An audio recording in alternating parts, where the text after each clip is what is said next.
Berarti mulai sekarang sakit ingat Allah. Kenapa logikanya? Yuk saya ajak berpikir logika. Ibu tahu di dalam tubuh ada yang namanya sel darah putih. Apa fungsi sel darah putih? Untuk melawan kuman. Kalau ada kuman masuk, dia bergerak. Kumannya banyak, dia membelah diri. Setelah mati itu kumannya, karena jumlahnya yang banyak dari sel darah putihnya bunuh diri sendiri. Karena kalau nggak bunuh diri, kebanyakan sel darah putihnya. Pertanyaannya, siapa yang nyuruh sel darah putih? Kok gerak sendiri, belah diri sendiri, bunuh diri sendiri, siapa yang nyuruh? Nah ini yang tanda tanya. Dunia kedokteran nggak bisa menjawab. Ternyata dunia kedokteran menjawab, oh karena adanya kemoatraktan, sehingga mendekat dia kayak mencium aroma. Tapi kan dia bisa gerak, siapa yang gerakin? Terus dia membelah diri, dia tahu ini, oh jumlah bakterinya banyak, dia membelah. Setelah bakterinya habis, dia bingung, dia bunuh diri sendiri. Coba hebatnya sel darah putih. Siapa yang ngatur itu, Bu? Allah. Dan penelitian terbaru, sel darah putih bisa ngobatin plak pada didik pembuluh darah. Sel darah putih bisa ngobatin kanker. Berarti sel darah putih intinya dia bisa mengobati banyak aspek penyakit. Bahkan pengobatan kanker terbaru itu dengan menggunakan imunoterapi. Apa itu imunoterapi? Sel darah putih yang khusus untuk makanin kanker diternak di luar, dimasukin lagi. Dan harganya mahal sampai ratusan juta. Islam mengajarkan supaya imunnya aktif dengan apa, Ibu? Sholat tahajud, berbekam, minum habatus saudah dan madu. Nah ini yang ngajarin siapa semuanya, Ibu? Rasul. Ini Ibu umat Nabi Muhammad atau bukan?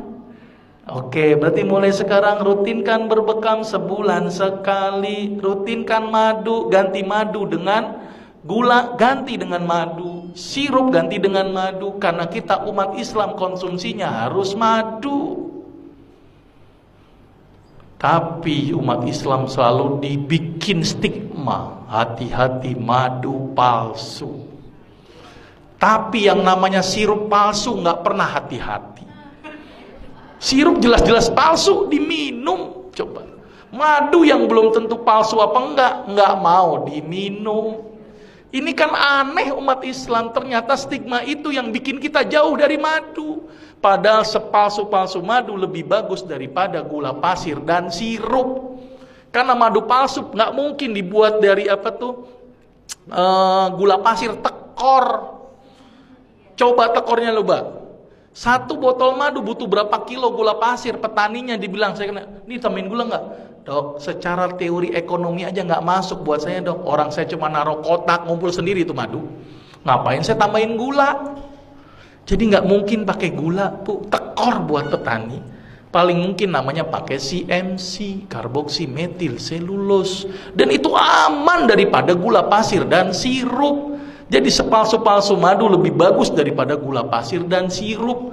Saking pengen yakinin masyarakat, sampai ada orang jual madu sampai bawa ember-ember sama sarang-sarangnya. Saking nggak percaya itu.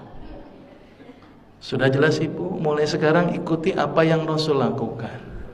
Sepakat ya? Sekarang mulai berubah. Kalau sakit ingatnya Allah dulu. Mungkin sebagai introspeksi, saya punya salah apa? Mungkin introspeksi, mungkin saya gara-gara ini. Coba makan saya yang salah. Introspeksi dulu. Terus kemudian perbaiki ibadah, dekatkan diri kepada Allah, bukan sama dokter. Dokter tuh nggak nyembuhin, Bu, cuman media. Obat yang diberikan itu hanya membantu, tapi yang menyembuhkan adalah konseptualnya adalah tubuh kita sendiri melalui Allah. Maka itu kalau sakit ingat Allah ya. Ini paradigma sakit gimana, Ibu? Sakit seorang muslim, bahkan duri yang ngenain sekalipun, Allah akan ngapus dosa-dosa kita.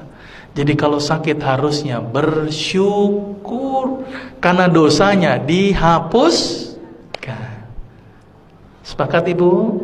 Berarti kalau Ibu sekarang nerima sakit harusnya bersyukur. Berarti kalau ditambahkan nikmatnya dengan menambahkan sakit gimana, Ibu? Jadi harusnya senang, Bu, nggak apa-apa. Makin berat nggak apa-apa. Ya, karena ingat hidup kita di dunia hanya sementara, ada satu kehidupan yang tidak ada ujungnya yaitu akhirat, maka itu di dunia dijadikan satu kegiatan untuk ngumpulin amal. Jangan banyak berkeluh kesah, apalagi berobat kepada dukun. Aduh hati.